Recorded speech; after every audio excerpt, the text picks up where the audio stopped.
বন্ধু, কিয়ামতের মাঠে আল্লাহ বিচার করবে, সব থেকে বেশি বিচার হবে মুনাফিকের। কার কার? আরো জোরে। কয়েকদিন আগে দেখছেন না, মুনাফিক একজন আলেম জান্নাতের টিকিট দিয়ে দিচ্ছে। নেট চালান কারা কারা? জান্নাতের টিকিট বিক্রি হয়। আচ্ছা, জান্নাত আর জাহান্নামের মালিককে? আরো জোরে কম। খোদার কসম, আমার আগে রিক্সার ড্রাইভার জান্নাতে যাইতে পারে আল্লাহ যদি আমার থেকে তার আমল ভালো দেয়। ঠেলা গাড়ি চালায়, শরবত বিক্রি করে নারায়ণপুর বাজারে, ওই লোক আমার আগে জান্নাতে যাবে যদি আমার থেকে আমলের অ্যাকশন তার বেশি থাকে। রিক্সা চালায় আমার বন্ধুরা, রিক্সা ড্রাইভার রিক্সা চালায়, নামাজের আজান দিলে মসজিদের কাছে রেখে প্যাসেঞ্জারের গুলি মারি নামাজ পড়ে নেয়। তার ইমান যদি আমার থেকে ভালো থাকে, আল্লাহি আমার আগে সে জান্নাতে যাবে। আমি বক্তার আগে রিক্সা ড্রাইভার জান্নাতে চলে যাবে, ঠিক কিনা জোরে কর।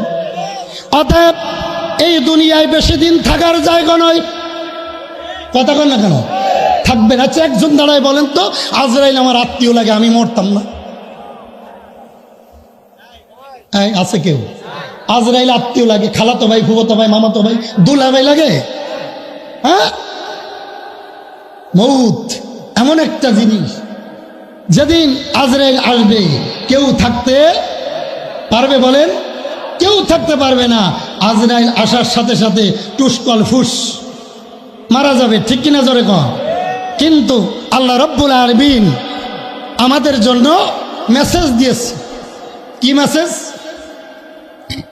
কুনতুম খায়রা উম্মাত উখরিজাত লিন-নাস তা'মুরুনা বিল মা'রুফ ওয়া তানহাউনা আনিল মুনকার। তোমাদেরকে দুইটি দায়িত্ব দিয়ে আমি পাঠাইছি, একটা হলো সৎ কাজের আদেশ, আর একটা হলো অসৎ কাজের নিষেধ। আপনার ভাতিজা গাঞ্জা খায়, ভয়ে আপনি কিছু করেন না, এদিকে আপনি সরকারের বড় নেতা। কথা কনে কেন? আপনি কাকরাইল মসজিদের ইমাম, আপনি কিছু বলেন না। আল্লাহ রব্বুল আলামিন বলে, কবরে আসতে দেরি, শেষা বাকি নাই, ঠিক কিনা জোরে কন। অতএব ঘরে হক কথা, রাস্তায় হক কথা, সব জায়গায় হক কথা বলবেন, তয় মরতে দেরি, জান্নাতে যাইতে দেরি না, ঠিক কিনা জোরে কন। বন্ধুগণ, ভালো করে বুঝবেন, আমি বলতেছিলাম আবু বকর রাদিয়াল্লাহু তাআলার মতো নরম মানুষ পৃথিবীর জমিনে আর কেউ আছে? আসবে। নবীর পরে আবু বকর সব থেকে বেশি কি নরম, নরম নরম নরম।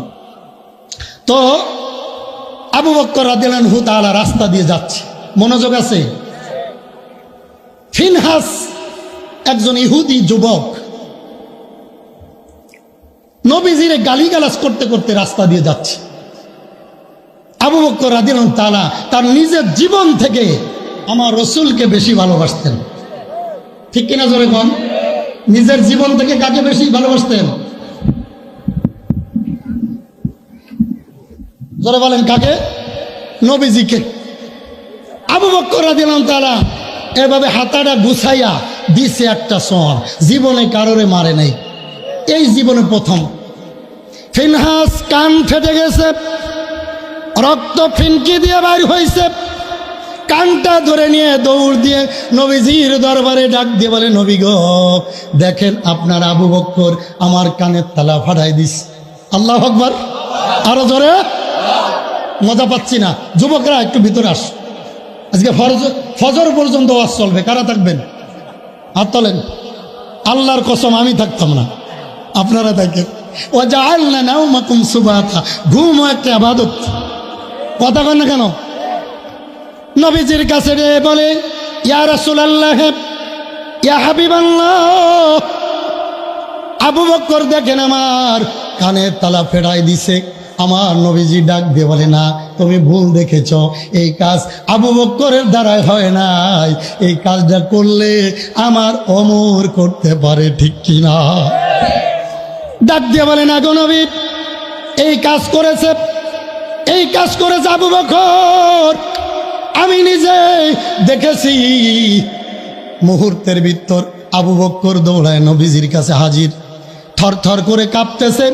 আমার নবীজি ডাক দিয়ে বলে, আবু বকর সিদ্দিক, আমি তোমার সিদ্দিক উপাধি দেই নাই, আমার আল্লাহ তোমার সিদ্দিক উপাধি দিছে। আবু বকর, ফিনহাস তোমার বিরুদ্ধে নালিশ করছে, তুমি নাকি তারে থাপ্পড় দিছো। আমার বিশ্বাস হয় না, কারণ আমার আবু বকর কোনোদিন একটা মানুষের গরম কথাও বলে নাই, ঠিক কিনা? আবু বকর চিৎকার দিয়ে চোখের পানি ছেড়ে ডাক দিয়ে বলে, নবী, ফিনহাস যা বলেছে ঠিক বলেছে। নবী, ফিনহাস রে জিজ্ঞেস করেন কেন আমি তারে থাপ্পড় দিছি।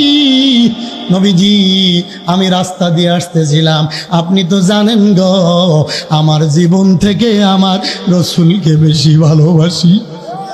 ইয়া রাসূলুল্লাহ, ইয়া হাবিবাল্লাহ, আমি পিছনে ছিলাম, ফিনহাস দেখে নাই, আমার সামনে থেকে আমার বিশ্ব নবীকে এই ফিনহাস বিভিন্ন গালিগালাজ করেছে।